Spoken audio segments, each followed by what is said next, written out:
பிரியமானவர்களே, நான் ஸ்ரீலங்கா தேசத்தில் தேவனுடைய ஊழியத்தை நிறைவேற்றி கொண்டிருக்கும் பொழுது நேற்று தின மாலையில் ஒரு செய்தி எனக்கு வந்தது. பாண்டிச்சேரியில் இருக்கிற ட்ரினிட்டி கத்தீட்ரல் அந்த பேராலயத்தினுடைய மேய்ப்பராக இருந்து ஊழியம் செய்து கொண்டிருந்த பாஸ்டர் வின்சென்ட் அவர்களை கத்தர் எடுத்துக்கொண்டார் என்ற செய்தி. அது எனக்கு ரொம்ப ஒரு பாதிப்பை உண்டாக்கின ஒரு செய்தி. 30 ஆண்டுகளுக்கு மேலாக ஊழிய பாதையிலே எங்களை ஒரு சொந்த சகோதரனைப் போல நேசித்து எனக்காக ஜெபித்து உற்சாகப்படுத்துகிற ஒரு தேவ மனிதர்.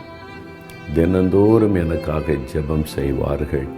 தன்னுடைய சபை மக்களையும் எனக்காக ஜெபிக்க வைப்பார்கள். என்னன் அண்ணன் என்று சொல்லிதான் உரிமையோடு கூட அவங்க பேசுவார்கள். அவருடைய அன்பு, அவருடைய ஜெபம் எனக்கு ஒரு பெரிய பலனாக இருந்தது. அவர்களுடைய இழப்பு உண்மையாகவே என் இருதயத்தை மிகவும் அதிகமாய் பாதித்தது. அவர்கள் கர்த்தருடைய ராஜ்யத்தை கட்டுகிற பணியை செய்து கொண்டு வந்தாங்க. அவங்களுக்குன்னு ஒரு பெரிய சபை இருக்கிறது, திரளான மக்கள் ஆராதனைக்கு வருவாங்க. ஆனால் அவங்க பல வருஷமாய் செய்த ஒரு ஊழியம் எனக்கு தெரியும். ஞாயிற்றுக்கிழமை ஆராதனை சபையில் முடிச்சுட்டு திங்கக்கிழமை போனால் திங்கள், செவ்வாய், புதன், வியாழன், வெள்ளி என்று வாரத்தில் 5 நாட்கள் கிராமங்களில் போய் சுவிசேஷம் அறிவித்து இயேசு சொன்ன மாதிரி இயேசுவின் நாமத்தில் வியாதியஸ்தரை குணமாக்கி பிசாசு பிடித்தவங்களுக்கு விடுதலையை கொடுத்து தேவனுடைய ராஜ்யத்தை கட்டினவர்கள். அதனால் கிராமப்புறத்தில் இருக்கிற ஏராளமான சின்ன சின்ன பாஸ்டர்மார்களுடைய ஊழியங்கள் வளர்ந்தது. அவங்க உற்சாகம் கொண்டார்கள்.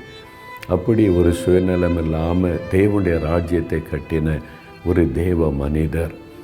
அவர்களை தேவன் எடுத்து கொண்டார் என்கிறது எனக்கு துக்கமாக இருந்தாலும் கர்த்தர் எடுத்துக்கொண்ட விதம், பரிசுத்தவான்களுடைய மரணம் கர்த்தருடைய பார்வையில் அருமையானது.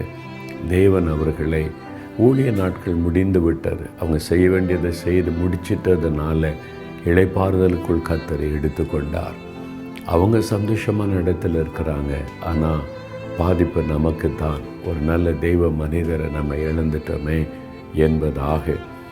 அவருடைய குடும்பம், அவருடைய மனைவி, அவங்களுக்கு 4 பெண் பிள்ளைகள்.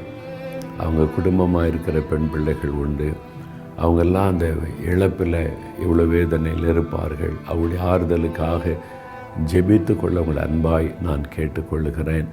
அந்த சபை தொடர்ந்து ஆசீர்வதிக்கப்பட்டு வளர்ந்து பெருக கர்த்தர் அந்த ஊழியத்தை தாங்கி நடத்த ஜெபித்து கொள்ளுங்க.